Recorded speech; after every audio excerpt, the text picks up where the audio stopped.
Bueno, muy buenas noches a todos. Ya hemos empezado la grabación. Les pedimos la autorización para la misma y en un minuto más empezamos.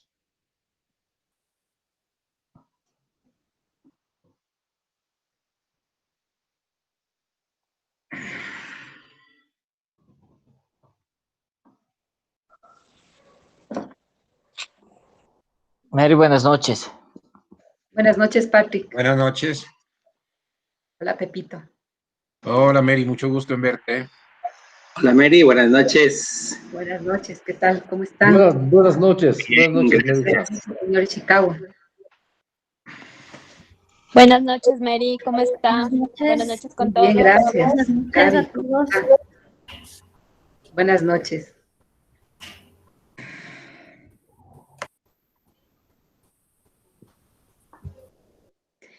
Damos inicio, Patrick. Sí, adelante. Ya estamos grabando, Mary. Estamos en manos de ustedes. Adelante. Adelante, Alex, por favor. Bueno, muy buenas noches. Saber para prever y prever para proteger. Pilar Gallegos.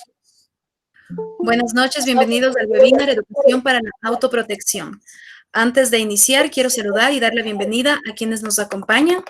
Señor Patrick Prieto, presidente de la Federación Latinoamericana y del Caribe de Asociaciones de Ex Becarios de Japón, FELACBEJA. Señor Takeo Ishikawa, representante de la Agencia de Cooperación Internacional del Japón, JICA, Oficina Ecuador. Señor Shintaro Akiyama, subdirector de la Agencia de Cooperación Internacional del Japón, JICA, en Bolivia. Señora Mary Alarcón Mulqui, presidente de la Asociación de Ex Becarios JICA Ecuador, BJE. Señores presidentes de las diferentes asociaciones de ex becarios que conforman FELACBEJA. Señores funcionarios de las diferentes oficinas de JICA en Latinoamérica y el Caribe, y a toda la audiencia que nos acompaña a través de esta plataforma. Antes de dar inicio, quiero invitarles a seguirnos en nuestras redes sociales. Becarios BJE JICA, FELACBEJA, JICA Ecuador en Facebook. Hoy estamos activando el hashtag EcuBecariosBJE. A continuación, cedo la palabra a la ingeniera Mary Alarcón Mulqui, presidente de la Asociación de Ex Becarios JICA Ecuador, BJE, quien nos ofrecerá las palabras de bienvenida. Bienvenida, Mary. Gracias, Alex. Buenas noches con todos. Realmente para mí es un honor el poder compartir con este grupo tan selecto. Gracias, Patrick, por esta invitación y quiero saludar de manera muy especial al señor Patrick Prieto, presidente de la Federación Latinoamericana y del Caribe de Asociaciones de Ex Becarios del Japón, FELACBEJA. Señor Takeo Ishikawa, representante de la Agencia de Cooperación Internacional del Japón, JICA, Oficina Ecuador. Señor Shintaro Akiyama, subdirector de la Agencia de Cooperación Internacional del Japón, JICA en Bolivia. Señores presidentes de las diferentes asociaciones de ex becarios que conforman FELACBEJA. Señores funcionarios de las diferentes oficinas de JICA en Latinoamérica y el Caribe, y a toda la selecta audiencia que nos acompaña a través de esta plataforma. Realmente para mí, como les decía, es un gran honor el poder estar aquí compartiendo con ustedes, y de manera principal quiero agradecer a nuestras 3 expositoras. Yo me honro de ser mujer y de que estas personas, Magdalena Alcocer, Liliana Troncoso y Ana María Núñez, sean ex becarias del Japón y sean nuestras expositoras. Esto no es casualidad. Vemos cómo día a día la mujer se va posicionando más y más en cargos importantes de liderazgo y en temas especializados. Así que yo deseo que disfruten de este webinar que está enfocado hacia la autoprotección en esta época del COVID-19 que estamos viviendo a nivel de Latinoamérica. De esta forma, doy la más cordial bienvenida a todos ustedes y esperamos que este evento que hemos preparado con mucho cariño sea de mucho agrado y provecho para todos. Gracias, Alex. Gracias a todos. Gracias, Mary. Ahora invito a encender su micrófono al señor Takeo Ishikawa, representante de la Agencia de Cooperación Internacional del Japón, JICA, Oficina Ecuador, para dirigirse con un mensaje de apertura a este webinar. Bueno, muy buenas noches. Me siento que, bueno, hace tiempo no he participado en esta conferencia, parcialmente por mi trabajo o parcialmente por cuestión de mi capacidad de manejar el sistema, pero me ha agradado de reunirme con ustedes de nuevo. Antes que nada, señor Prieto, presidente de FELAC-BEJA, y señora Mary Alarcón, presidenta de BJE Ecuador, y otros participantes de las asociaciones. Y aquí tenemos, hoy vamos a tener 3 expositores de BJE. No sé si esta orden es correcta o no, pero primero la señora Liliana Troncoso va a hablar sobre prevención de desastres generados por movimiento o de la tierra. Y segundo, no sé si ya está o no, señora Magdalena Alcocer, sobre psicoeducación. Y tercera es señora Ana María Núñez, sobre agua potable, agua segura. Bueno, todos son distintos y bueno, son ex becarios de 2011 o 2012 o 2001, o sea, hace mucho tiempo. Sin embargo, realmente agradezco que siga teniendo el vínculo estrecho con nosotros de esta forma y están participando activamente en las actividades de la asociación. También buenas noches los compañeros de la oficina de JICA, señor Akiyama, representante residente adjunto de Bolivia. Y aquí nuestra parte, bueno, hoy BJE es anfitrión, entonces tenemos la persona más importante de la oficina, señora Gabriela Salgado, es encargada y maneja toda la parte financiera de BJE. Y también aquí tenemos la señora Akiyama, ella es representante residente adjunta de nuestra oficina. Creo que ya estamos en quinto mes desde que se iniciara esta conferencia, y realmente manifiesto mi respeto y admiración a todos los esfuerzos para seguir continuando y ampliando esta iniciativa. No sé, mi misma palabra tiene en idioma español, pero en japonés hay dicho, o continuación es poder o fuerza. Entonces, realmente, a mí me gustaría dar la apreciación sobre esta iniciativa de ustedes. Bueno, dada la circunstancia inesperada, bueno, hace 6 meses por lo menos yo mismo nunca manejaba ni imaginaba este tipo de sistema. Sin embargo, ahora ya es herramienta necesaria y común, todo el mundo utiliza. Entonces me imagino que hay tantas seminarios, webinars. Sin embargo, en términos de variedad o profundidad de especialidades, es creo que la única, o no tal vez existirá otros webinars que podría comparar con nuestra nuestro webinar. En ese sentido, es realmente sobresaliente y repito lo que digo, mi misma cosa, pero es realmente orgullo para la JICA.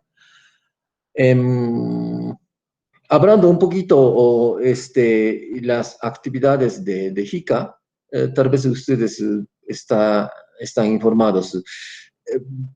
Comenzará nuevamente este programa de becarios, largo plazo y corto plazo, a partir de mes de octubre. Bueno, sin embargo, primero, paulatinamente, o sea, utilizando este sistema de webinar, entonces no es que los participantes llegan a Japón y pasar un tiempo allá, conocer las cosas. Entonces es algo nuevo y distinto. Y bueno, hay un dicho en idioma japonés, saber es conocer o conocer es saber. Y entonces esto ha sido la característica y ventaja de nuestro programa. Sin embargo, esta situación por el momento no nos permite. Entonces, tal vez combinando buenas ventajas de ambos sistemas, o sea, este tipo de seminario, y también la forma convencional de nuestro programa, también JICA estamos buscando mejor forma de nuestra cooperación. Perdón por hablar por mucho y quitando o robando su tiempo, pero estoy tan emocionado estar aquí con ustedes esta noche. Muchas gracias. Gracias, señor Ishikawa. Antes de dar inicio con las exposiciones, les agradecemos respetar las siguientes instrucciones para un desarrollo apropiado y armónico de este webinar. Por favor, asegúrense de mantener sus micrófonos apagados. Recordarles a las expositoras que su tiempo de intervención es de 20 minutos cada una. Al finalizar las 3 exposiciones, se abrirá un espacio de preguntas y respuestas. Si tiene alguna pregunta, por favor, escriba en el chat de esta plataforma su deseo de intervenir. Al leer su mensaje, el moderador le asignará un espacio para que formule su pregunta. El tiempo de todos es valioso. Por este motivo, les agradecemos ser puntuales en sus preguntas. Se receptará una sola intervención por participante. Bueno, a continuación damos la palabra a la ingeniera Liliana Troncoso.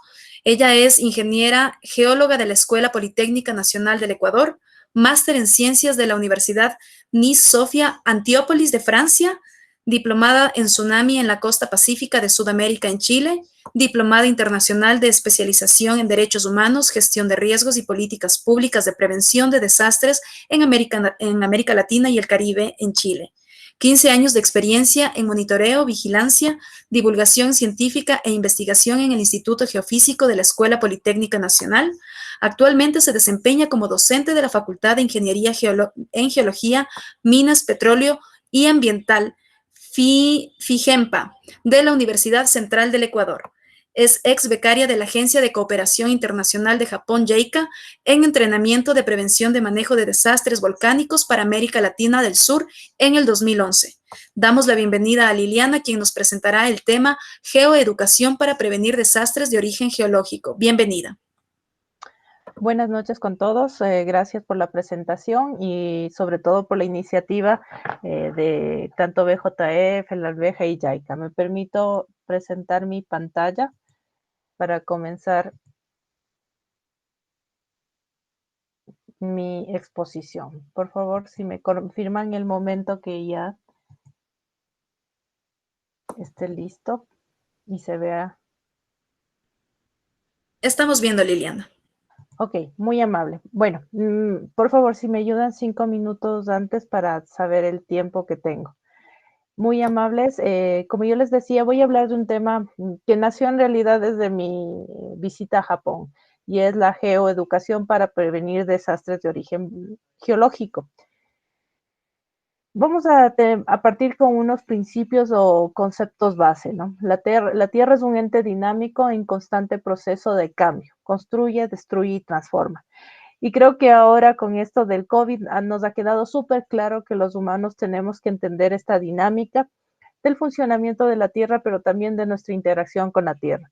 Algo que ha sido muy afectado por el proceso del COVID y la cuarentena ha sido la educación.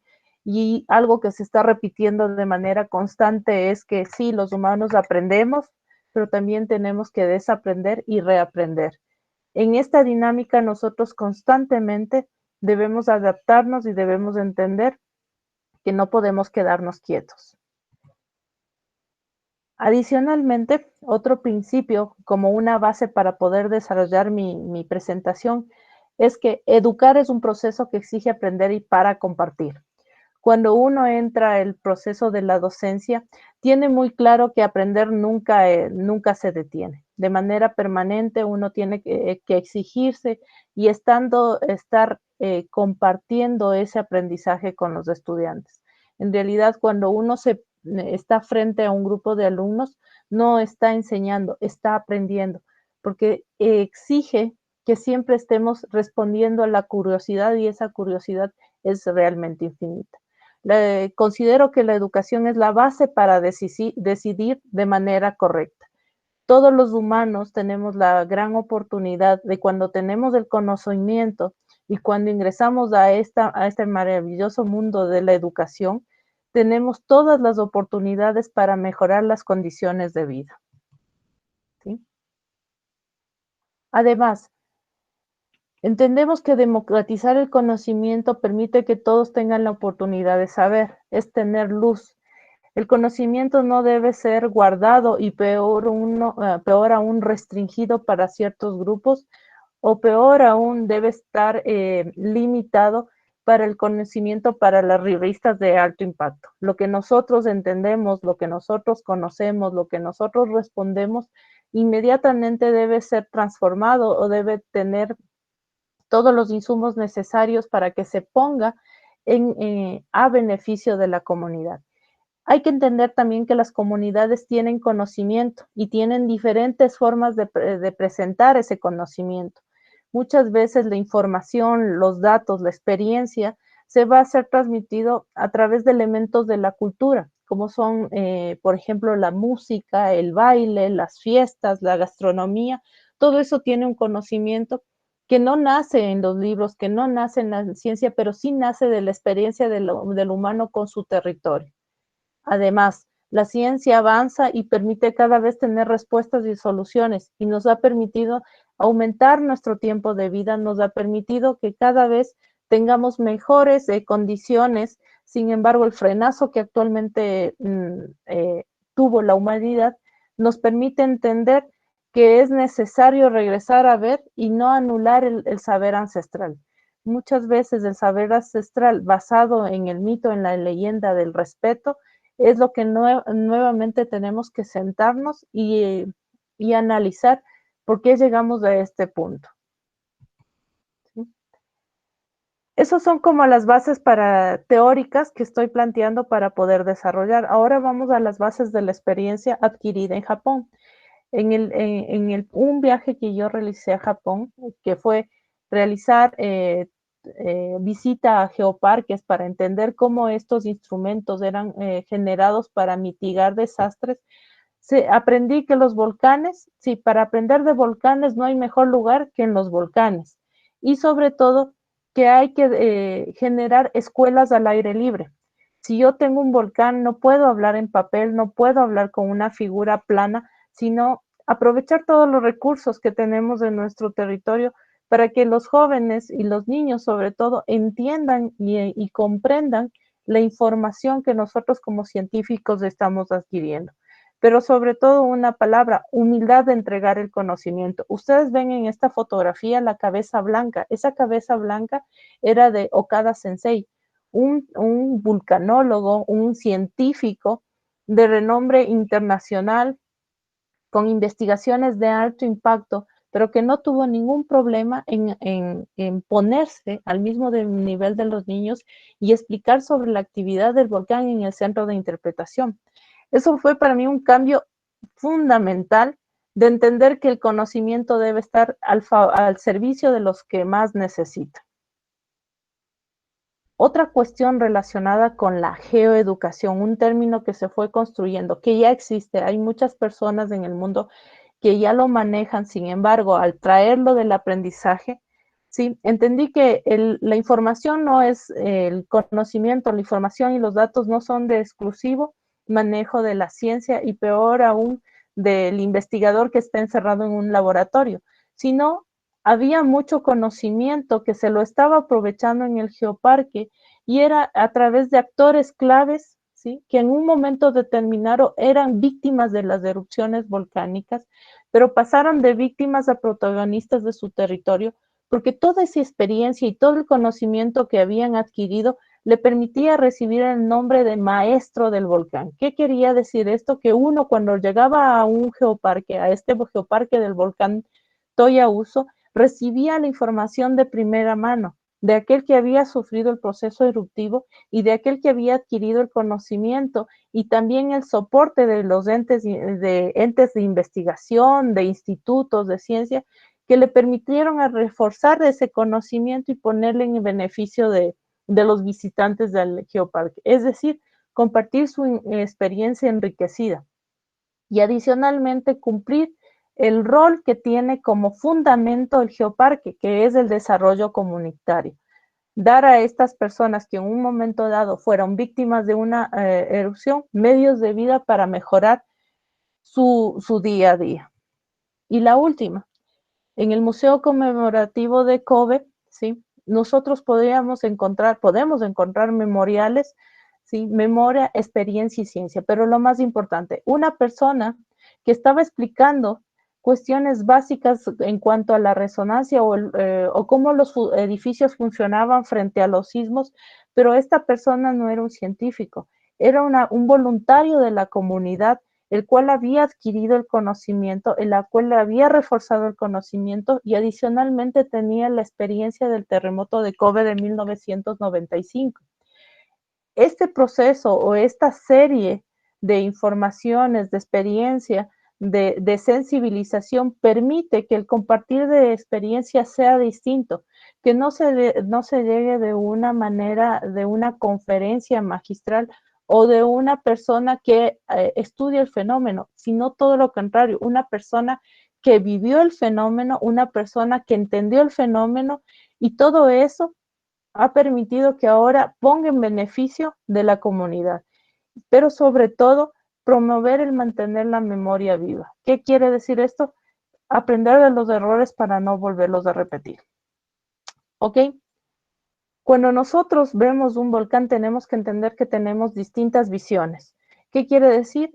Un agricultor, un empresario, un científico, no tienen la misma visión, van a verlo de manera distinta y por eso tenemos que llegar a conversaciones y llegar a puntos de acuerdo para que todos generemos este conocimiento en beneficio de todos. En otras palabras, un científico ve a un volcán como con una historia geológica, millones de años, ¿sí? Ve la posibilidad de generar determinados fenómenos volcánicos. Su conocimiento se va a relacionar sobre los depósitos, dataciones, instrumentos de vigilancia, evaluación del estado, mapas de peligro, entre otros. Es decir, el científico conoce la amenaza, pero debemos resaltar que su conocimiento siempre va a tener incertidumbres. En cambio, el campesino, el agricultor, es un humano que habita un territorio, es que esto que se llama volcán por determinadas generaciones, pueden hablar de sus bisabuelos, abuelos, padres, o pueden ser colonos o gente que recién llegó al territorio. Su conocimiento se basa o está relacionado con cómo aprovechar el territorio para la obtención de determinados recursos y medios de vida, sí, relacionado con sus medios de vida. Es decir, el campesino está más vinculado a la exposición y vulnerabilidades. Sin embargo, su conocimiento también tiene incertidumbres. Y lo que debemos hacer es llegar a una conversación.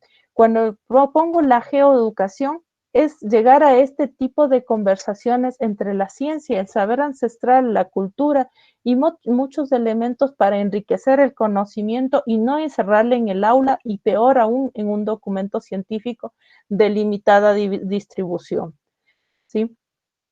Pero algo que tenemos que tener súper claro cuando comenzamos a difundir el conocimiento científico o cuando comenzamos a trabajar en geoeducación es que hay o existen principios básicos que no son negociables y en los cuales el humano tiene que entender su posición. Una de esas es que vivimos en un planeta que tiene al menos 4.600 millones de años de edad. Es decir, el planeta ya ha recorrido muchísimo tiempo y en este planeta se ha generado un sinnúmero de fenómenos que nosotros tenemos que entender, comprender y muchos de los cuales no podemos cambiar. El humano es una especie nueva y en tránsito. ¿Qué quiere decir esto? Que el humano llega y en algún momento tiene que irse. El humano no es dueño de la Tierra y por tanto no puede influir en su comportamiento. Su historia de convivencia, sí, no supera los cientos de miles de años. Lo más antiguo que podemos hablar son 200.000 años. Para 4.600 millones de años es casi nada.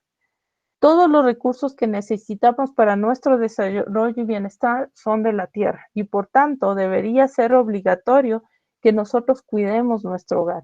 Ustedes ven en esta fotografía, es un joven estudiante de geología tratando de entender dos fenómenos que ocurrieron hace siglos o incluso hace miles de años. Y nosotros tenemos que entender esta cuestión, que la geoeducación va a permitir a muchos leer el territorio y entender cuál es su situación frente a él mismo.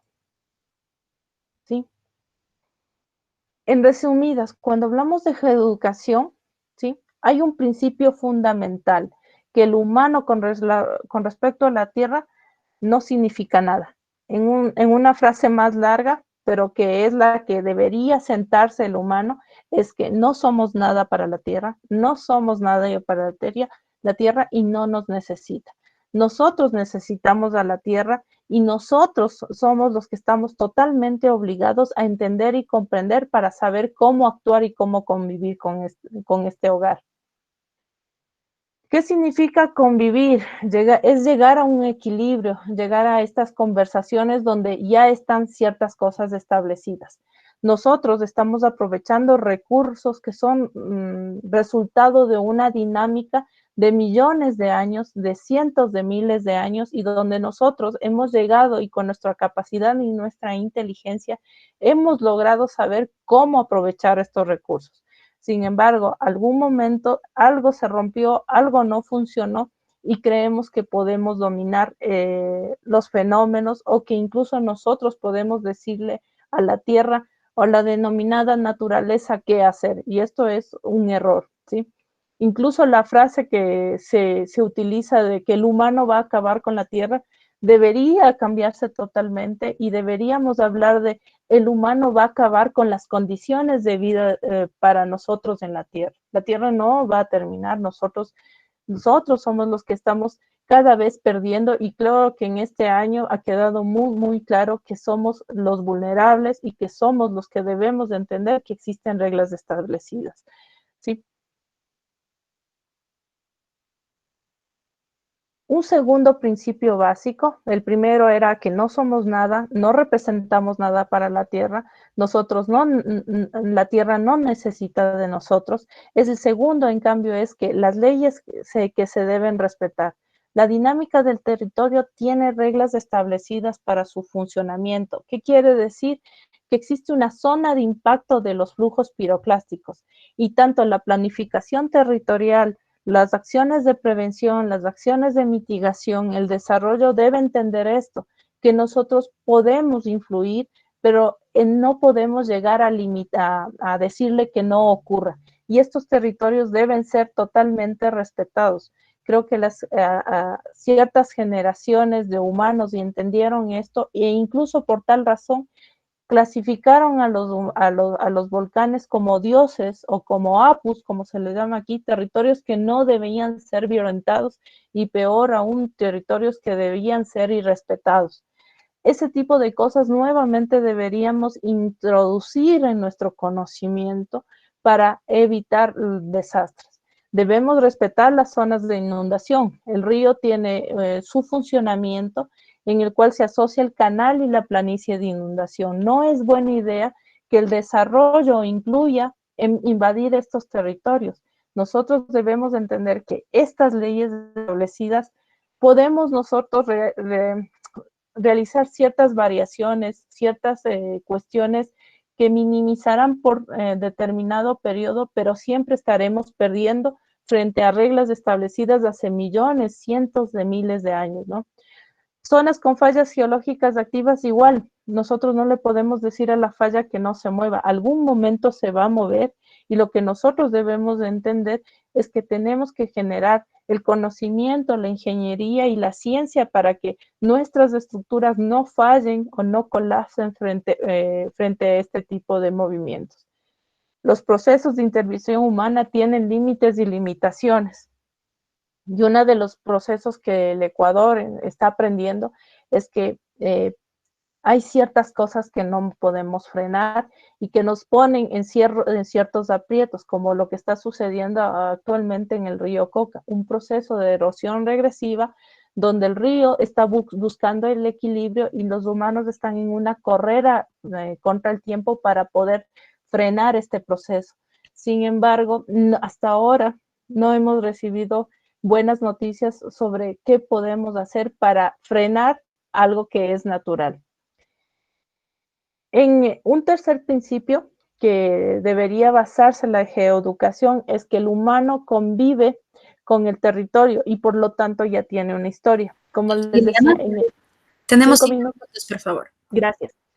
Como les decía, en el caso del Ecuador, sabemos o conocemos o hemos establecido hasta el momento que el humano vive hace 15,000 años. Es decir, son 15,000 años de historia y de conocimiento que nos permiten saber cómo estos humanos han ido, ¿sí? Han ido aprendiendo sobre los fenómenos, han ido aprendiendo del error y de cierta manera dejando las huellas para que las futuras generaciones entendamos. Hay que entender que los humanos han generado conocimientos sobre el funcionamiento de su territorio, ya sea por mitos, leyendas, historias, canciones, fiestas. Todos estos tienen elementos que nos pueden ayudar para saber cómo vivieron humanos en un determinado contexto, ya sea en una época dada, en un tiempo dado o frente a situaciones específicas. Los humanos dejan huella y evidencia de sus errores pasados y se deben proteger como libros para las futuras generaciones, los famosos memoriales. Algo que todos aprendimos cuando fuimos a Japón es que Japón deja los memoriales, deja estos sitios para que los humanos, los próximos humanos entiendan lo que sucedió y respeten y no vuelvan a repetir. Sí, hay que respetar los términos de los fenómenos y no interrumpir o bloquear procesos existentes. ¿Qué quiero decir con esto? Si nosotros llegamos a un determinado grupo humano, ese grupo humano ya tiene conocimiento y tiene nombre para los determinados fenómenos. El interrumpir esto puede ser causa de poner en cero, resetear su conocimiento y generar más incertidumbres que certezas. Para finalizar, les comparto este ejemplo de aquí del país del Ecuador, que el relacionado en respetar las huellas y proponer su difusión a las nuevas generaciones. Esta es una iglesia, es la Archibasílica de la Virgen de las Nieves en Cicalpa, y que fue la zona más afectada por el terremoto de 1797. Ustedes de aquí van a ver una iglesia que aparentemente está bien. Sin embargo, si ustedes ven la una columna con respecto a la otra, no se parecen. Y si ustedes ven con más detalle, van a ver que es una especie de rompecabezas mal formado, ¿sí? O una especie de Frankenstein, donde se pusieron distintas piezas y se las fue uniendo como se pudo. Luego del terremoto, la archibasílica se cayó, los humanos que sobrevivieron a eso y después de un determinado tiempo con los restos decidieron unirla y dejaron esto como memorial de lo que había sucedido. ¿Qué quiero decir con esto? Que en esta iglesia tenemos mucha historia, no solo las piedras que nos cuentan o las rocas que nos cuentan de qué yacimiento lo explotaron, sino también lo que le sucedió en 1797, lo que le había pasado antes, porque ustedes pueden ver cómo aún el tallado de los rostros mantiene características muy peculiares, pero también en su interior quedan asociados a los santos, a las vírgenes, historias que cuentan sobre el terremoto y cómo la gente sobrevivió a esto. Entonces, debemos llegar, cuando hablo de geoeducación, a un proceso de conversación, es decir, no solo está la ciencia con todos sus avances, sino también está el humano con toda su experiencia y su cultura, tratando de dejar algo. Lo que debemos hacer es llegar a una conversación entre los dos, llegar a un equilibrio entre los dos, para evitar que este tipo de cosas que actualmente vivimos no se vuelvan a repetir, ¿sí? No es nuevo las pandemias, tenemos que regresar a ver a 1918 para saber qué hicieron los humanos en esa época y qué aprendieron, y nosotros borramos y no se toca nuevamente volver a vivir. Entonces, simplemente con eso, gracias. Muchísimas gracias, Liliana, por tan importante intervención. Antes de continuar, solicitamos a nuestra audiencia que al momento de enviar su pregunta se especifique a quién está dirigido, a qué moderador está, a qué expositor está dirigido. Ahora sí, quiero presentarles a la doctora Magdalena Alcocer, doctora en Medicina y Cirugía, especialista en Gerencia y Planificación de Salud, diplomada en Desarrollo Local y Salud, diplomada en Administración de Desastres, diplomada en Gestión de Riesgos de Desastres. Se ha desarrollado como coordinadora de preparación y respuesta de la Dirección de Gestión de Riesgos del Ministerio de Salud Pública del Ecuador, consultora de Gestión de Riesgos y Salud. Actualmente se desempeña como docente del Instituto Superior de la Cruz Roja Ecuatoriana y es coordinadora nacional de salud comunitaria. Es ex becaria de la Agencia de Cooperación Internacional del Japón, JICA, en Administración de Servicios de Salud en tiempos de gran desastre en el 2012. Quiero invitar a la doctora Magdalena Alcocer, quien nos presentará el tema Importancia de la psicoeducación en la autoprotección. Bienvenida. Bueno, muy buenas noches con todos. Para mí es un gusto compartir con ustedes en estos minutos que vamos a tener. Y bueno, en este ciclo de conferencias, hablando de la educación, el tema, como ya lo había mencionado Alexandra, pues es la importancia de la psicoeducación. Voy a permitirme compartir la presentación.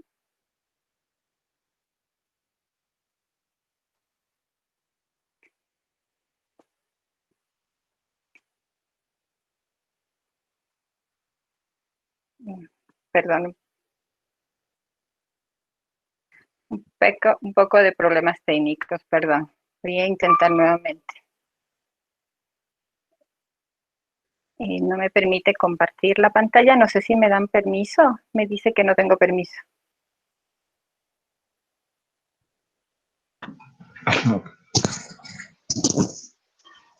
Buenas noches, Magdalena. Patrick te habla. Qué raro que Hola, Patrick.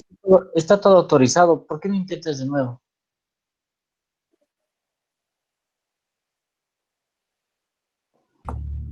Me dice que no puedo compartir. Qué raro. No sé si puedo enviarle a alguien la presentación en este caso. Claro que sí, si puedes mandármela a mí, por favor.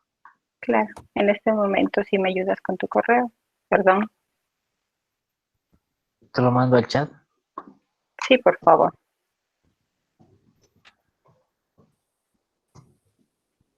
De acuerdo, bueno, queremos saludar a las personas, a los representantes de los países que nos acompañan. Están personas de República Dominicana, Venezuela y Ecuador. Bienvenidos.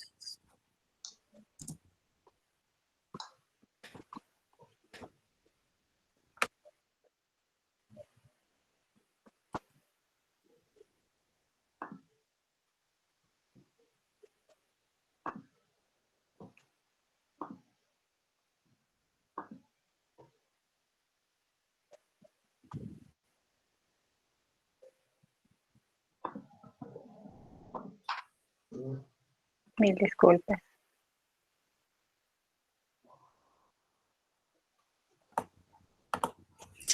Nuevamente, para nuestra audiencia, queremos recordarles que en la red social Facebook pueden seguir a las diferentes instituciones. Nos pueden encontrar a Becarios BJE-JEICA, también FELACBEJA, JEICA Ecuador.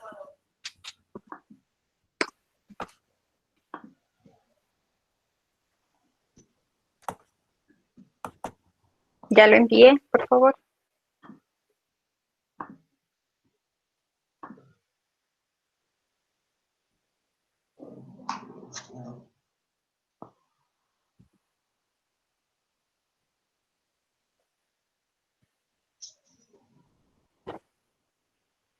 Patrick, por favor, si me confirma si llegó. Está, creo que, en pleno viaje de Ecuador a Bolivia. No, Mil disculpas por estos temas técnicos. No es justificación, pero acabo de llegar de una visita técnica y por eso es que llegué con las justas, básicamente. siempre ocurre, no se preocupe.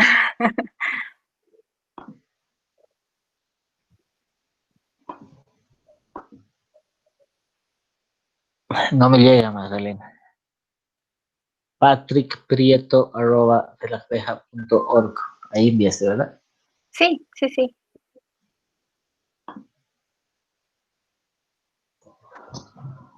Patrick.prieto. No, seguido. Patrick con Patrick Z, Prieto Rossi. Nuevamente voy a enviar. por favor.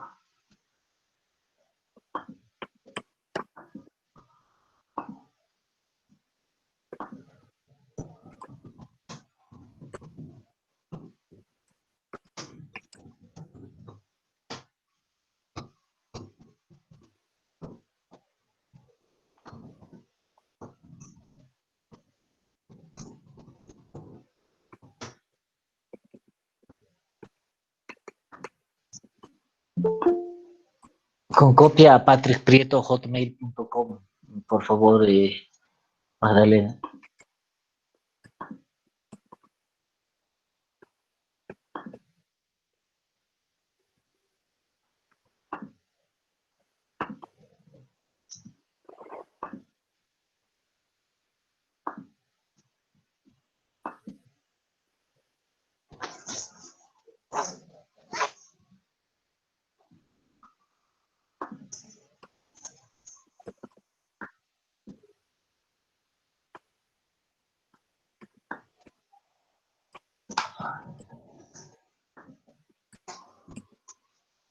¿Me llega?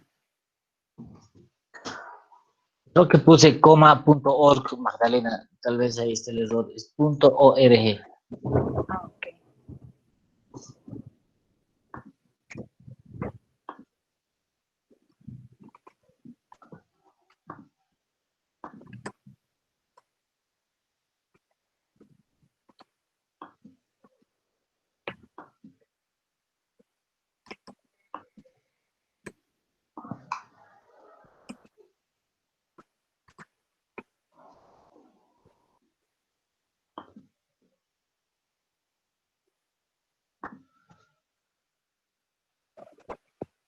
Se fue nuevamente. Por favor, si me puedes confirmar. Perfecto. Ahora sí. Ok, gracias. Sí. Perfecto.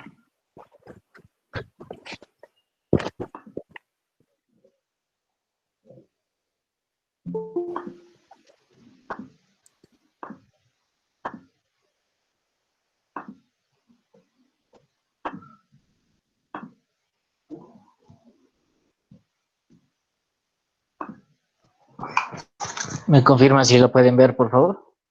Sí, Bueno, me avisa, me indicas, Magdalena, adelante. sí, por favor. Y bueno, como habíamos dicho al inicio, pues la conferencia de esta tarde, de esta noche, es la psicoeducación en la autoprotección de la salud mental. ¿Y por qué habíamos escogido pues este tema tan importante? Estamos en estos webinars sobre temas de educación, ¿no? Y es importante que también tomemos en cuenta lo que es la salud mental y la educación en la parte emocional. Entonces, en ese sentido lo vamos a desarrollar esta conferencia. Por favor, la siguiente, Patrick.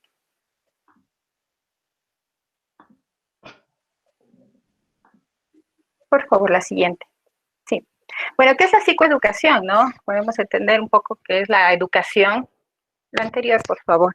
Sí, la educación es esa habilidad que tenemos de mostrar, de dar información, de generar datos, de enseñar algún tema, alguna situación, pero esto combinado con la psicoeducación es una actividad pues efectiva dentro de lo que implica la atención primaria de salud, ¿no? Ustedes saben que la atención primaria de salud es la primera puerta de entrada a lo que es un sistema de salud, en donde todos tenemos acceso y a donde todos debemos llegar para recibir una atención y considerando a la salud no solamente como aquella situación que nos causa enfermedad o que tenemos alguna dolencia o alguna molestia. La salud es más que eso, la salud es aquella ausencia, más allá de la ausencia de la enfermedad, es el bienestar biopsicosocial, es decir, todo lo que nos puede generar un bienestar a nivel físico, a nivel psicológico y emocional y a nivel de nuestro entorno social. Entonces, por ahí es encaminado, como decía, una actividad esencial dentro de la que es la atención primaria y sobre todo en tema de la prevención de las enfermedades y las complicaciones de las enfermedades. ¿Qué es lo que busca generar esta psicoeducación? Pues esta psicoeducación lo que busca es generar mejores estilos de vida, cambiar nuestros hábitos de vida, generar una situación en donde la persona se sienta pleno dentro de sí, como parte de un núcleo social y dentro del entorno comunitario también, ¿no? Entonces, el objetivo de la psicoeducación es proporcionar, pues, información importante sobre ciertos aspectos de las enfermedades o de las situaciones, de las molestias que pudieran tener o de ciertos temas que pudieran tener la comunidad, la población, un individuo, para el mejor manejo de sus dolencias y generar con esto una salud. Por favor, sigamos a la siguiente. En el tema de salud mental, porque se maneja mucho la psicoeducación en la salud mental, contribuye sobre todo a la no estigmatización de ciertos entornos mentales, ¿no? Es muy trabajado en la psicoeducación en temas como la angustia, la psicosis, la depresión. En esos casos se trabaja mucho con esto y lo que hace es que pues las personas no generen esta estigmatización ni dentro de la familia ni en su entorno social, porque él nos ayuda a comprender cómo son las enfermedades, cuáles son los tratamientos, cómo debemos generar ciertos estilos de vida para esta persona y para toda la familia. Pues disminuye también el tema de las barreras de acceder a ciertos tratamientos. Muchas veces, por ejemplo, tenemos dificultad para acceder cuando nos dicen que tenemos que ir a un psicólogo o a hacer una terapia, tenemos miedo porque decimos, no estamos locos, no consideramos la importancia que tiene la salud mental dentro de esta integralidad de lo que implica la salud, ¿no? Cuando nosotros tenemos un problema, nos duele una muela, o nos duele el estómago, tenemos alguna situación, sabemos que tenemos que ir al médico y ahí nadie nos dice, nos ve mal y no tenemos ningún tipo de recelo. Pero cuando se trata de problemas mentales, cuando se trata de problemas emocionales, tenemos mucho miedo, porque tenemos este miedo sobre todo a la estigmatización. Y si tenemos miedo de acudir al profesional, tenemos miedo también de recibir cualquier tipo de atención o de terapia que esto implique, ¿no? Entonces, en ese sentido, cuando hablamos de psicoeducación, cuando informamos, cuando mencionamos, cuando damos a conocer que es parte de la salud y que es parte del ser humano el tener emociones, el tener sentimientos, el tener problemas, el tener recaídas, eso ayuda a que comprendamos mucho mejor la situación y podamos buscar ayuda en el caso de que lo necesitemos. Pues en este caso también ayuda mucho a disminuir el riesgo de las recaídas que pudieran presentarse en todos los tipos de enfermedades, ¿no? No solamente en temas de salud mental, sino también en temas físicos y emocionales, ¿no? Y está dirigido a la psicoeducación, no solo a la persona que puede necesitar la ayuda, a la que está padeciendo la dolencia, sino a toda la familia y, como le habíamos dicho, a su entorno. La siguiente, por favor. ¿Cuáles son los beneficios que genera el acceder a la psicoeducación, ¿no? La psicoeducación, pues primero nos ayuda a adquirir una conciencia de la molestia, de la dolencia, de la enfermedad, del trastorno que pudiéramos estar teniendo. Es decir, Nosotros sabemos qué es lo que tenemos, qué es lo que nos está pasando, conocemos cuáles son los orígenes de esto, cómo evoluciona la enfermedad, si este es el caso, qué es lo que tengo que hacer para poder recuperarme, cuáles son los mejores estilos de vida, qué tipo de alimentación debo hacer, qué tipo de terapia física, ¿no? Con qué tipo de actividades yo voy a mejorar mi salud. Entonces, eso es a través del conocimiento de nuestra enfermedad o de nuestra molestia. Esto, como decíamos hace un rato, nos ayuda pues a mejorar esa adherencia a los tratamientos, ¿no? Entonces sabemos que, por ejemplo, en un tratamiento, en ciertas enfermedades, las pérdidas de las dolencias no son inmediatas. La satisfacción del medicamento, la terapéutica del medicamento no hace efecto inmediato, que necesito ciertas dosis, por ejemplo. Entonces yo sé que voy a tener que tomar la medicina o que tener que hacer la terapia por un buen tiempo para que yo empiece a sentir los beneficios de esto, ¿no? Muchas veces pensamos que es como tomarse un paracetamol, ¿no? Nos tomamos el paracetamol y a los 20, 30 minutos ya nos paró de doler la cabeza. En ciertas patologías la situación no es de esta manera.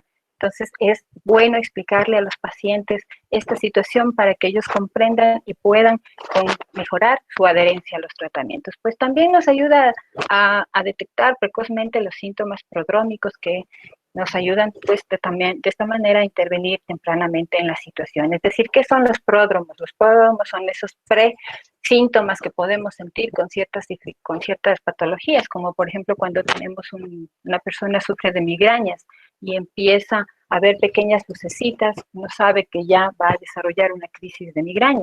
Entonces, esos son los pródromos. También esas situaciones se empiezan a sentir en otro tipo de patologías, como por ejemplo en la hipertensión, en la hipotensión, en la diabetes y en otro tipo de enfermedades crónicas. Entonces, si la persona conoce cuáles son esos pródromos, podemos rápidamente intervenir y evitar de esa manera que las personas se compliquen, ¿no?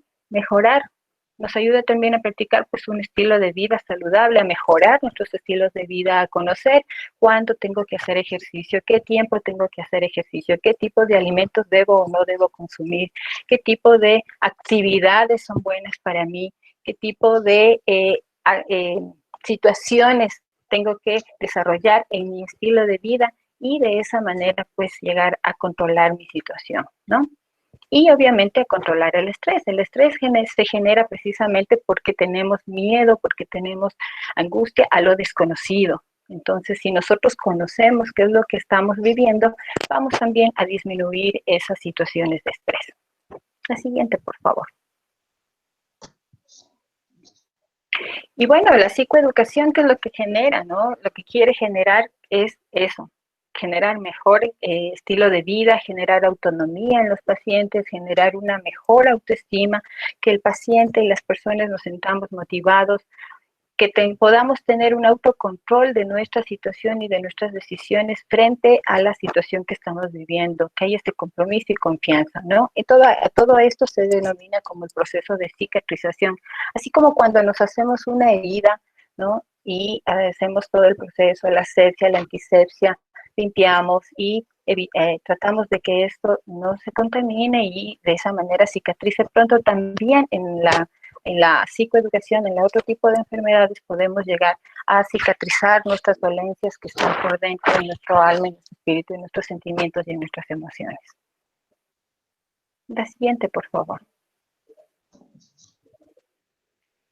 Hay varios tipos de psicoeducación que se pueden dar, ¿no? Hay una psicoeducación pues individual que se lo hace de persona a persona. Esto se genera normalmente en lo que es la consulta médica. Entonces el paciente está con el médico le empieza ya a dar esta psicoeducación del cómo desarrollar le da toda la información sobre la enfermedad y el cómo tomar su medicamento, cómo realizar sus actividades, ¿no? Entonces, en este tema es donde más información se le puede dar y es una información individualizada, es una información específica para cada uno de los pacientes.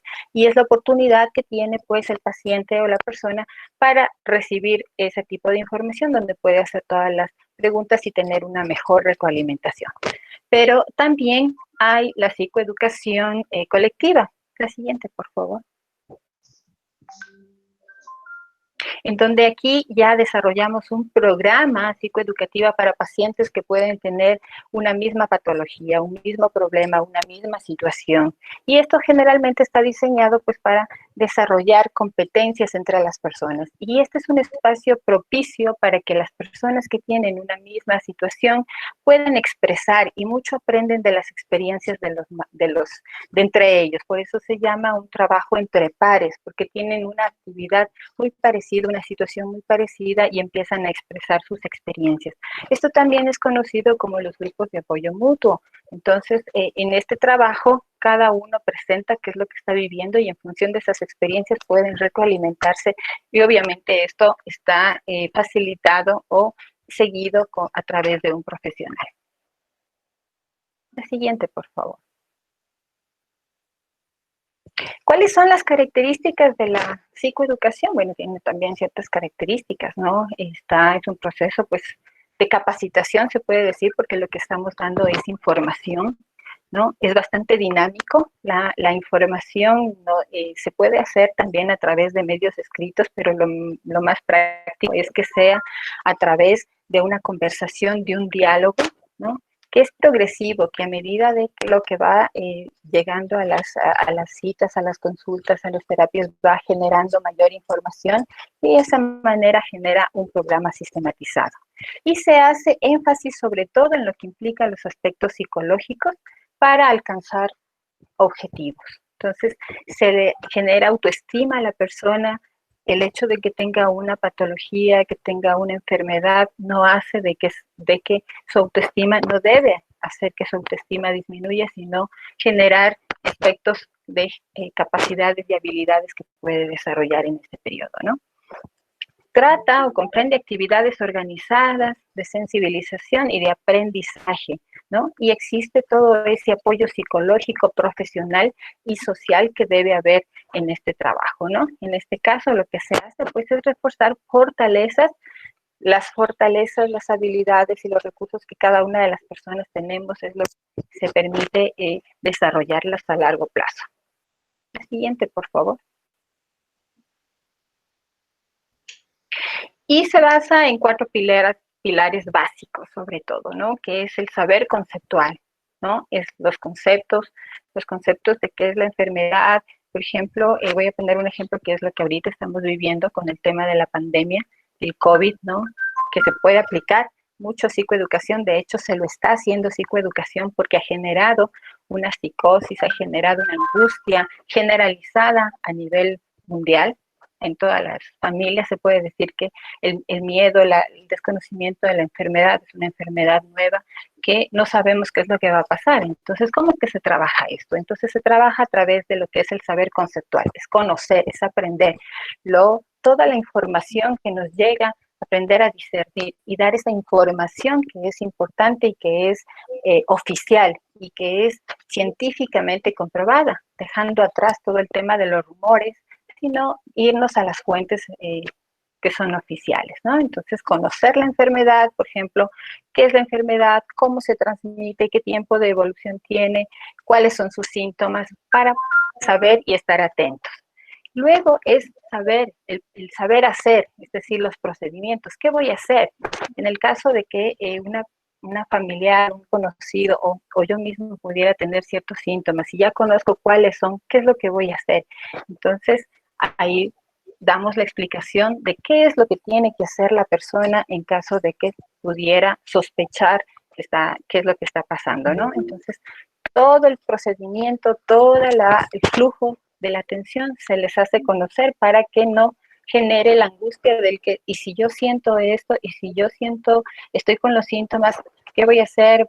Voy a entrar en pánico, me voy a morir en la casa. Ese tipo de situaciones lo que hacen es dañarnos aún más. Entonces, es importante el saber hacer.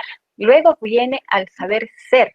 ¿Cómo yo voy a tomar la situación? ¿No? Es el tema actitudinal, pero para eso ya hemos reforzado muchas cosas previas, ¿no? En el saber conceptual y en el saber hacer estamos dando la seguridad de que la persona va a tomar decisiones adecuadas porque conoce cómo evoluciona la situación. Entonces, es transformar y cambiar actitudes, que no entren en pánico, que no entren en angustia, sino que proceda de acuerdo a lo que se ha mencionado anteriormente.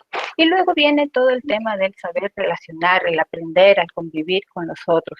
Si yo conozco de esta información, también puedo hacer que la gente que está a mi alrededor lo conozca, y si yo necesito ayuda, en el momento que necesito me ayude, o ser yo ese agente de ayuda. Entonces, esos son los pilares básicos de la psicoeducación que estamos desarrollando. Un minuto, por favor, Magdalena, voy a dar acceso a mucha gente que está en espera, por favor. Como les decía, pues el tema de la psicoeducación, si bien como es la primera entrada para el primer nivel de salud, es básico, también se trabaja en aspectos importantes y en patologías especiales, como por ejemplo aquellas enfermedades crónicas no transmisibles, diabetes, hipertensión, obesidad, problemas nutricionales. También se trabaja en las personas que tienen cierto tipo de discapacidad, personas con discapacidad o enfermedades catastróficas. Pero ahora, en este contexto de pandemia, lo estamos ejecutando a nivel nacional y a nivel comunitario, porque esto también ha generado una situación. Y bueno, les quería presentar un poco esta fotografía que la acabo de tomar hace aproximadamente unas 2 horas, que me encontré en un centro de salud, donde decía, pues la salud se crea donde la gente vive, ama, trabaja y se divierte. Y como les mencionaba al inicio, pues la salud no es solamente la ausencia de enfermedad, sino es llegar a tener esa satisfacción, esa plenitud en lo que se refiere a los aspectos físico, social y emocional. En ese sentido, la psicoeducación viene a convertirse en un pilar fundamental para llegar a ese bienestar y a esa salud que todos queremos llegar. Y como es un compromiso mundial, la salud universal, pues hay que darle el énfasis importante a lo que implica la psicoeducación para esta plenitud en la salud. Eso es, y muchísimas gracias. Muchísimas gracias, Magdalena, por todo el contenido importante que ha compartido hoy con nosotros. Ahora quiero dar la bienvenida a la doctora Ana María Núñez, máster en Ciencias en Civicultura Sostenible y Gestión del Uso del Suelo en Alemania, economista de la Pontificia Universidad Católica del Ecuador. Estudió hidrología y mecánica de fluidos en la Pontificia Universidad Católica del Ecuador. Actualmente se encuentra en HydroArch IPA, Empresas Europeas de Consultoría de Ecuador. Desde el año 2008 se desempeña como gerente de proyecto y coordinadora en múltiples estudios y evaluaciones relacionadas con el agua, saneamiento ambiental, contaminación, tratamiento de aguas residuales e impacto ambiental y social, evaluación de impacto económico del cambio climático. Adicionalmente, se ha desempeñado como docente en varios centros especializados. Ha sido consultora en el campo de la economía y ha realizado importantes publicaciones y estudios en el ámbito internacional de América Latina y el Caribe. Es ex becaria de la Agencia de Cooperación Internacional del Japón, JICA, en manejo en área de conservación en el 2001.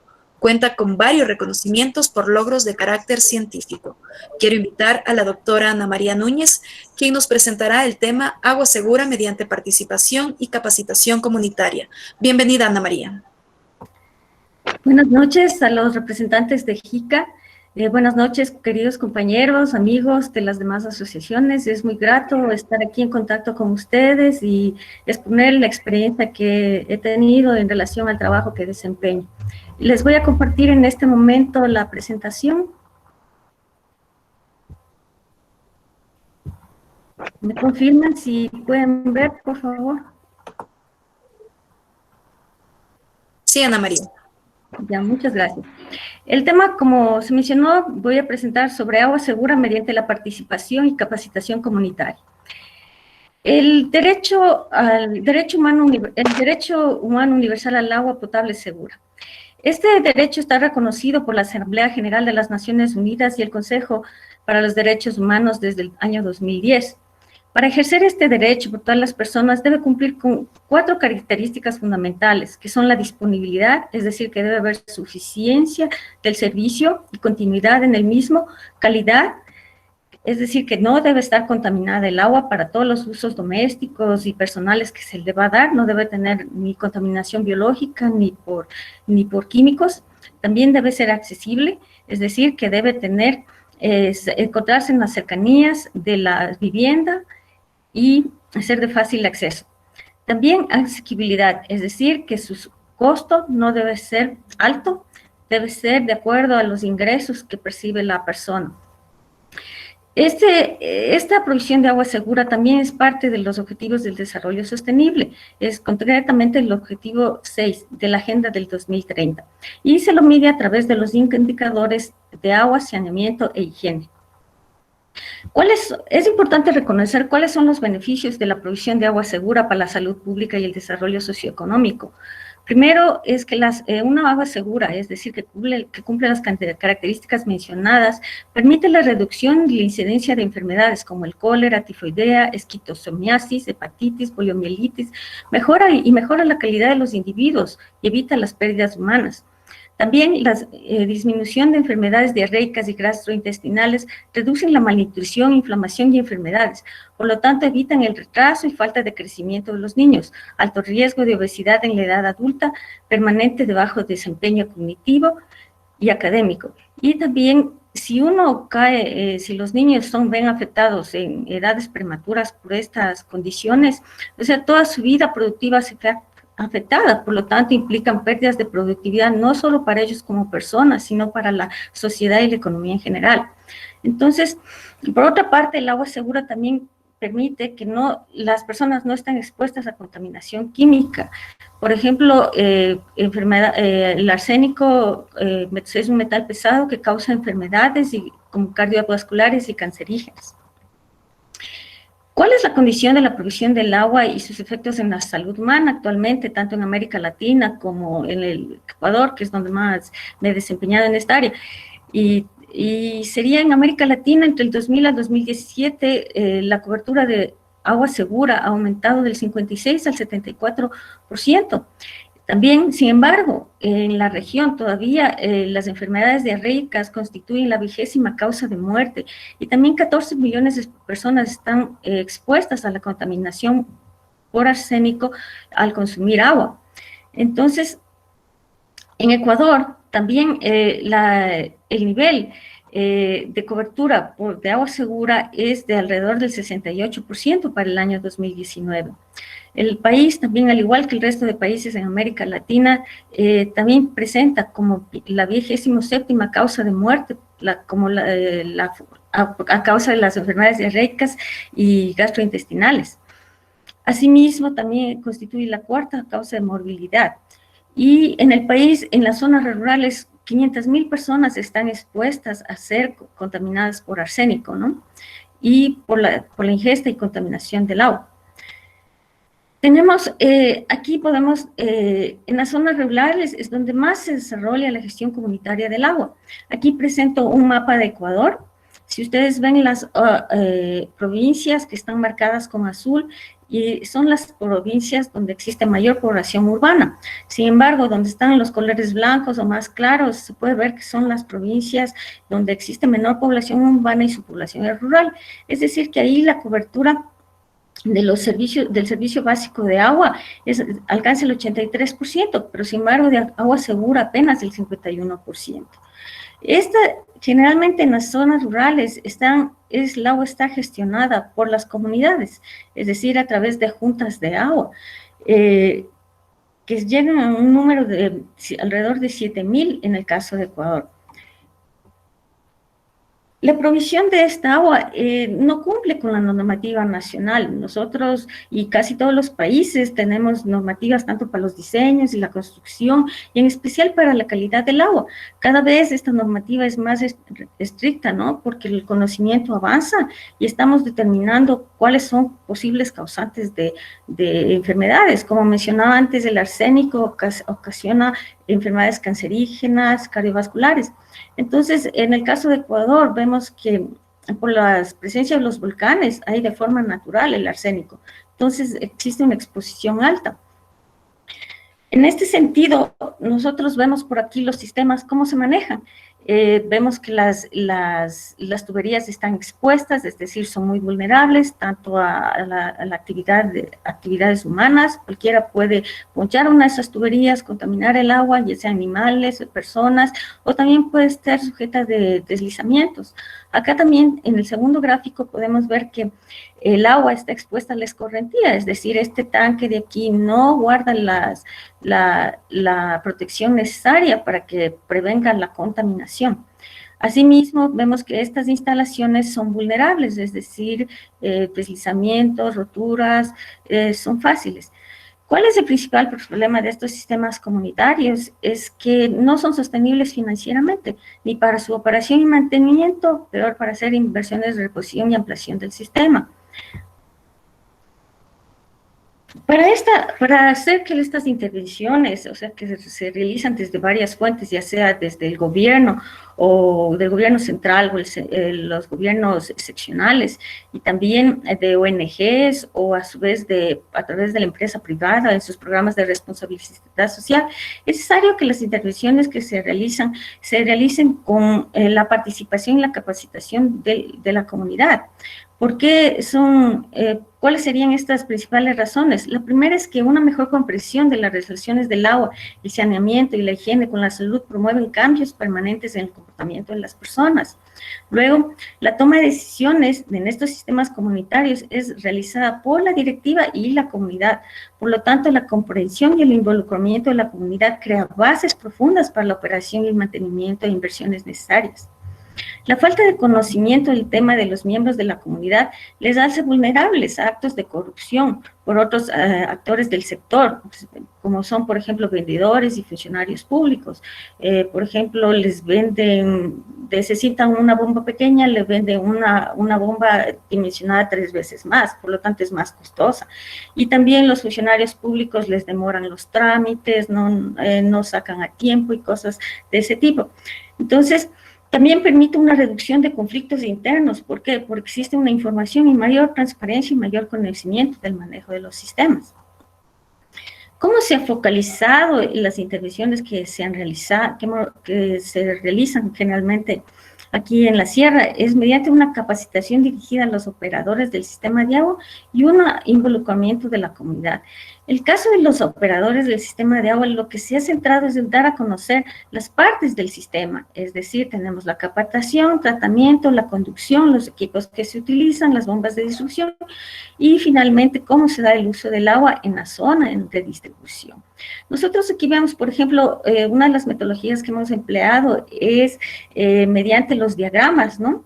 Que realiza la comunidad identificando cuáles son las captaciones y los componentes antes mencionados. Luego utilizamos ya ahora, dado que existen disponibles diferentes programas, ¿no? Que son en tercera dimensión, en 3D, y existen varias alternativas tecnológicas.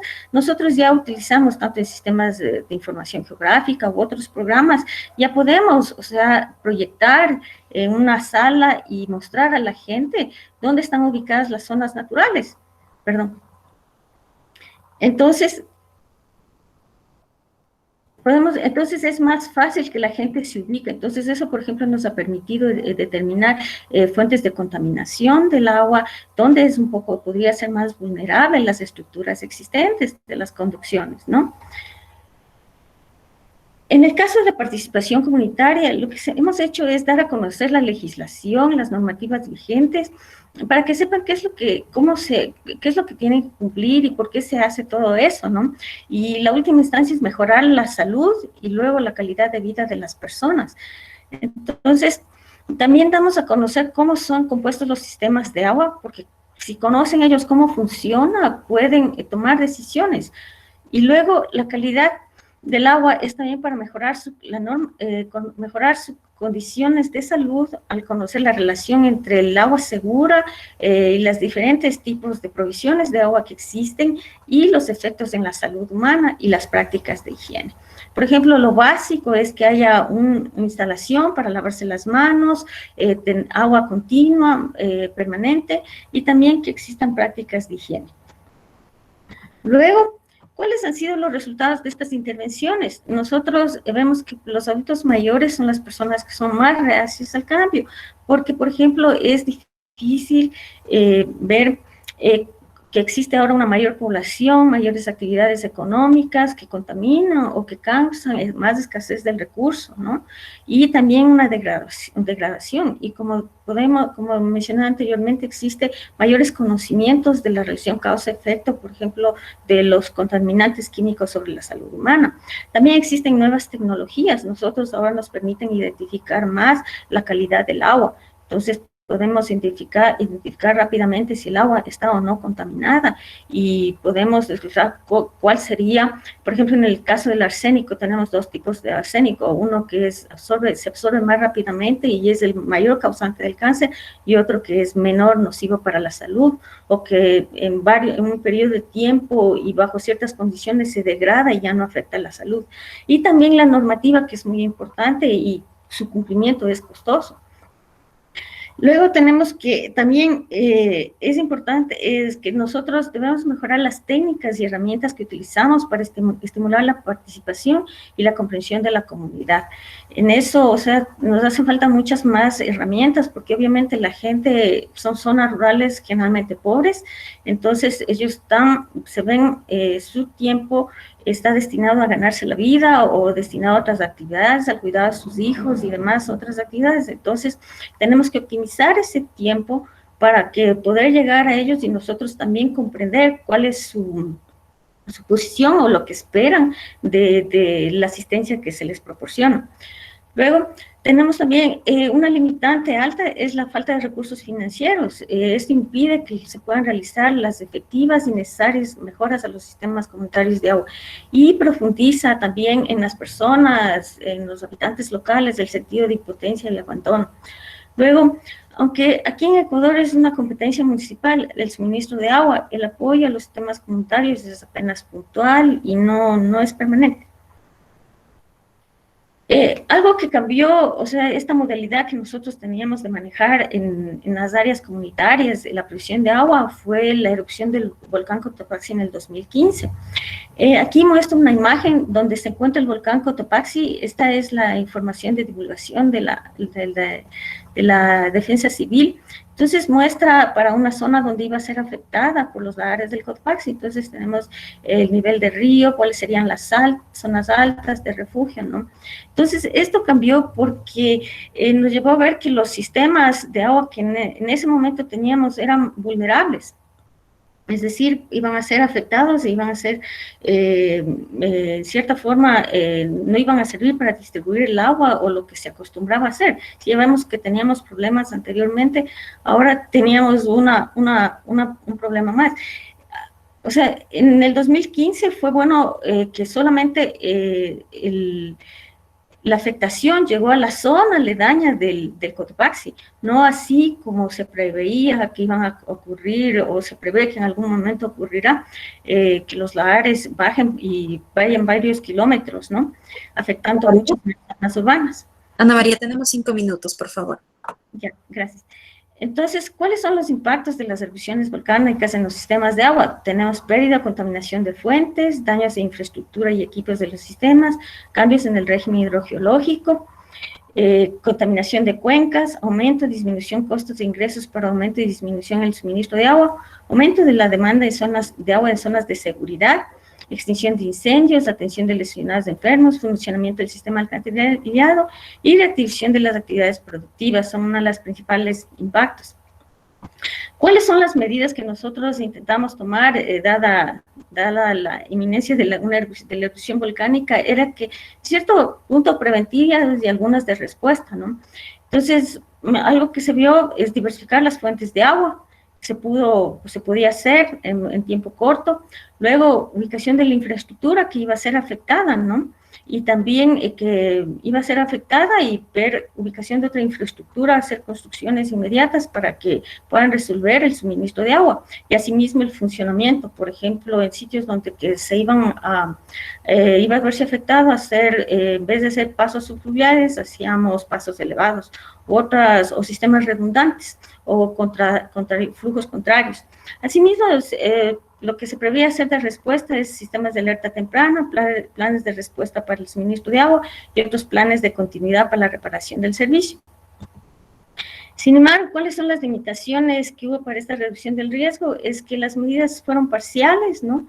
Y que teníamos falta de continuidad y seguimiento de las medidas adoptadas y faltas de recursos financieros también. Si ya teníamos, como mencioné antes, problemas con los sistemas comunitarios, teníamos ahora más, o sea, formulación de planes, adopción de medidas de prevención y también la implementación de técnicas participativas y socializaciones para dimensionar realmente el problema.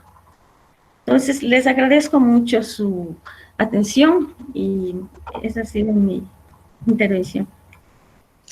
Muchísimas gracias. Agradecemos a estas 3 mujeres líderes en sus campos de acción y conocimiento por ilustrarnos en este webinar. Antes de continuar con el desarrollo de este evento, quiero invitarles a seguirnos en nuestras redes sociales. En Facebook nos encuentran como Becarios BJE-JICA y también como JICA Ecuador. Y tanto en Facebook como en YouTube pueden seguirnos como FELAC-BEJA. Recuerden que este webinar está siendo grabado. Si desean nuevamente revisar este contenido o compartirlo con sus familiares y amigos, pueden encontrarlo colgado en nuestro canal de YouTube, FELAC-BEJA. También recuerden que hoy estamos activando el hashtag EcuBecariosBJE. Permítanme un momento. Por temas técnicos, en esta ocasión moderaré las preguntas y respuestas que ustedes planteen. Permítanme, por favor, revisar el chat para recopilar sus preguntas.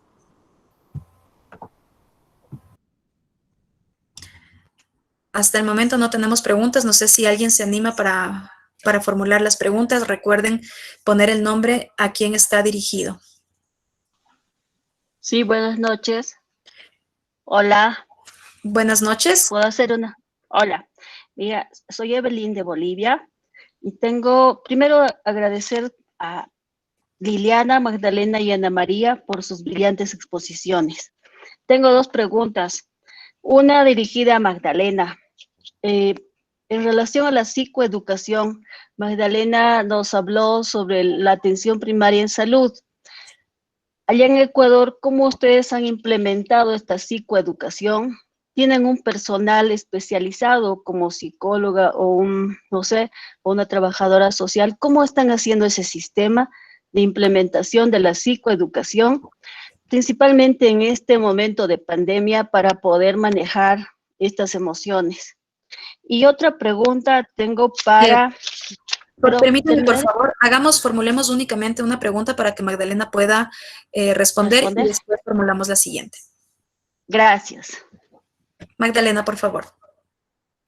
Sí, Evelyn, un gusto saludarte.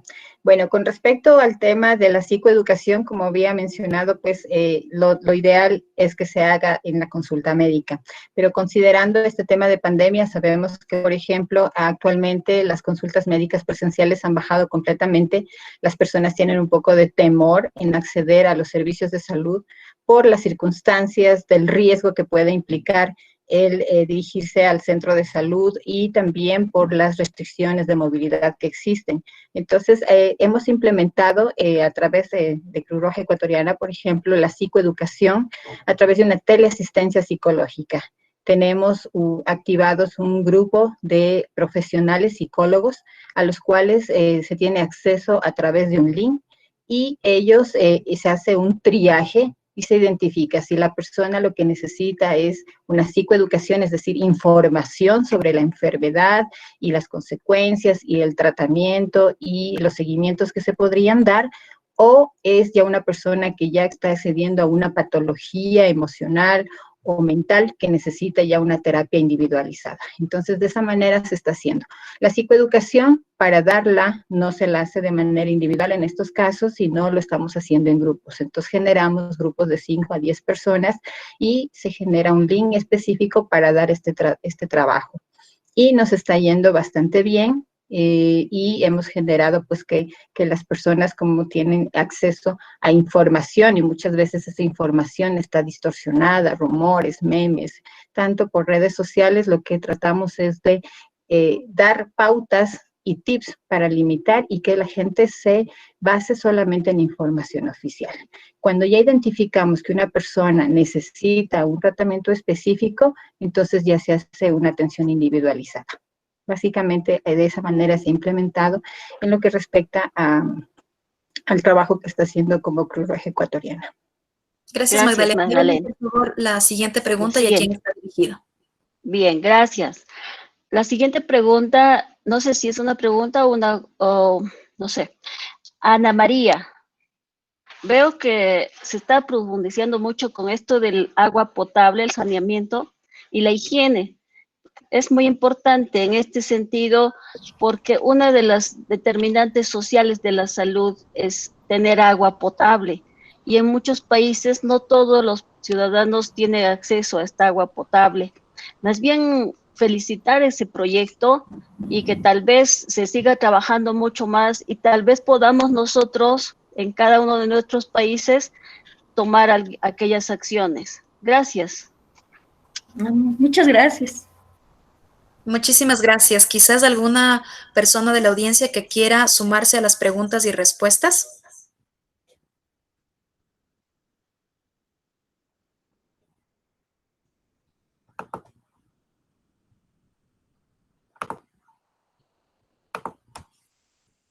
Bueno, parece que no. Es grato ver cómo más ex becarios y público en general continúa apoyando este gran esfuerzo que realizan las asociaciones de ex becarios de los diferentes países de Latinoamérica y del Caribe. Ahora quiero invitar a Patrick Prieto, presidente de FELACBEJA, para que nos ofrezca su intervención de clausura. Patrick, por favor. Muchísimas gracias, Alexandra. Bueno, antes que nada, saludar al señor Takeo Ishikawa, representante de la Agencia de Cooperación Internacional Japón JICA, Oficina Ecuador, al señor Shintaro Akiyama, subdirector de la Agencia de Cooperación Internacional de JICA en Bolivia, a la señora Mary Alarcón Mulqui, presidenta de la Asociación de Ex Becarios JICA Ecuador, BJE, a los señores presidentes de las diferentes asociaciones de ex becarios que conforman la FELACBEJA, a los señores funcionarios de las diferentes oficinas de JICA en toda Latinoamérica y el Caribe y a toda la audiencia que nos acompañó esta noche a través de esta plataforma. Muchísimas gracias a todos ellos.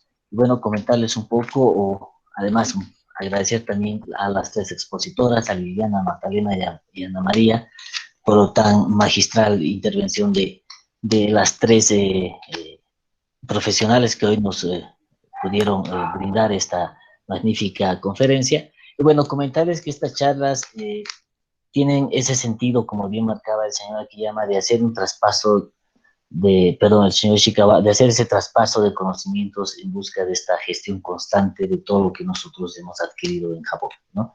Y de ahí el por qué estos webinars han tenido una muy buena acogida o una muy buena recepción por el público, es que ahora la gente sobre todo busca contenidos, ¿no?